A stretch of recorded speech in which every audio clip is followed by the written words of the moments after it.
तो भाई arm Wars को लेकर काफी टाइम से कोई अपडेट नहीं आया था, पर अब एक मेजर अपडेट आ चुका है और वो ये है कि इस प्रोजेक्ट को अभी होल्ड पर डाल दिया गया है। जहां पहले इस पर सीरीज और बाद में डिसाइड करा गया कि मूवी बनाई जाएगी, वहीं अब खबर आई है कि नहीं, सीक्रेट वॉर्स तक इस पर कोई भी काम चालू नहीं होने वाला। जिससे हमें यही पता चलता है कि अब हमें आर्म वॉर्स एक नई स्टोरी और नई स्क्रिप्टिंग के साथ देखने को मिलेगी। और इन चेंजेस का रीजन बताया जा रहा है सीक्रेट इन्वेजन की बेकार स्टोरी लाइन पर ऑडियंस का खराब रिस्पॉन्स। इसलिए आर्म वॉर्स के पुराने आइडिया को अब पूरी तरह से स्क्रैप में डाल दिया गया है, जो कि मेरे हिसाब से कहीं ना कहीं अब सेंस भी करता है।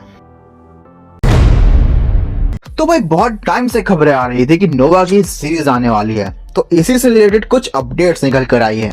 जहां सबसे पहली अपडेट तो ये निकल कर आई कि मार्वल वालों ने सभी राइटर्स और स्क्रीन राइटर्स को एक इन्विटेशन कॉल दिया है कि वो आए और बताए कि नोवा की सीरीज किस तरह से बना सकते हैं।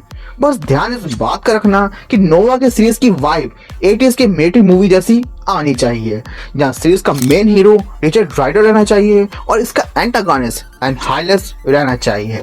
और इसके साथ ही एक अपडेट ये भी निकल कर आई है कि इस शो का जो मेन विलन यानी कि एनहाइलस है, वो सिर्फ इस शो का मेन विलन नहीं रहेगा, मार्वल उसे आगे भी यूज करेगा, क्योंकि ये कोई वैसा ही नहीं, बहुत ही बड़ा विलन है। इसके साथ ही एक अपडेट ये भी निकल कर आया है कि इस सीरीज के जो मेन लीड यानी कि रिचर्ड राइडर के लिए मार्वल ने कास्टिंग कॉल यानी कि इसके ऑडिशंस भी चालू कर दिए हैं। वैसे तुम्हें क्या लगता है, रिचर्ड राइडर के लिए कौन सा एक्टर बेस्ट रहेगा?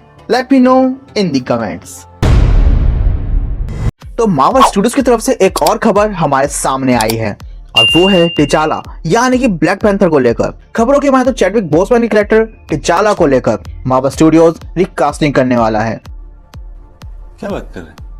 क्या हमें एक नया ब्लैक पैंथर दिख सकता है एंड मल्टीवर्स सागा है तो ये पॉसिबल भी है, जहां हमें एक डिफरेंट यूनिवर्स के ब्लैक पैंथर की स्टोरी दिखाई जाएगी, जिसे आगे चलकर हमारे मेन यूनिवर्स से लॉजिकली कनेक्ट कर दिया जाएगा।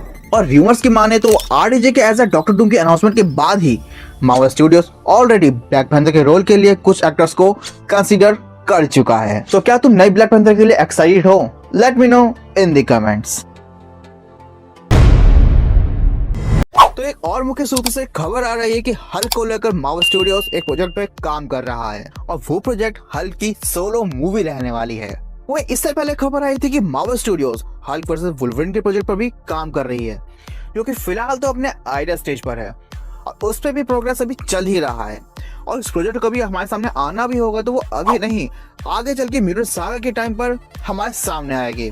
फिलहाल हल्क की सोलो मूवी के बारे में मार्वल स्टूडियो ने सोचा, यही बहुत बड़ी बात है, क्योंकि अरसा हो गया है हल्क को फुल रेंज मोड में देखे हुए।